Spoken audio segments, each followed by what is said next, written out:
So, one more spice for the Canadian immigration news. The Canadian government announced that work and study permits are no longer available to flagpolers at ports of entry.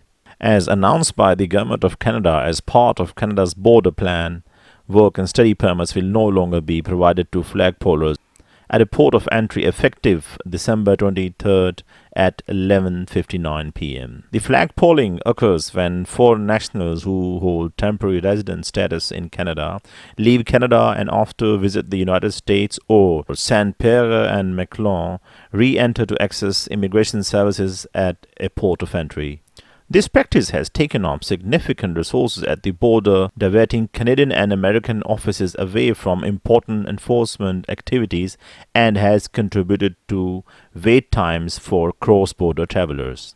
Back in July 2024, the Canadian government has already stopped flag polling for the postgraduate work permit streams. Between 1st of April 2023 and March 31st, 2024, the CBSA processed over 69,300 flagpoles across Canada. Most of these requests occurred in the Pacific, Southern Ontario, and Quebec regions.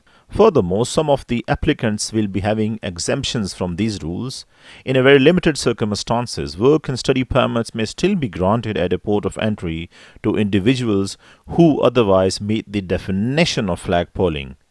These exemptions include citizens and lawful permanent residents of the United States of America and technicians under free trade agreements with the United States, Mexico, Chile, Panama, Peru, Colombia, and South Korea. Spouses or common law partners or professionals and technicians under free trade agreements with Panama, Colombia, and South Korea.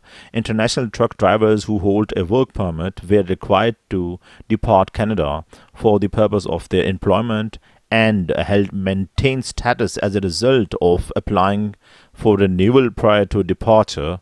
And last but not least, individuals who have pre-existing appointment booked with the CBSA for permit processings. According to the Minister of Public Safety, this change will enable us to further streamline activities at our ports of entry and allow Canadian and American border officers to focus on what they have been expertly trained to do: border enforcement.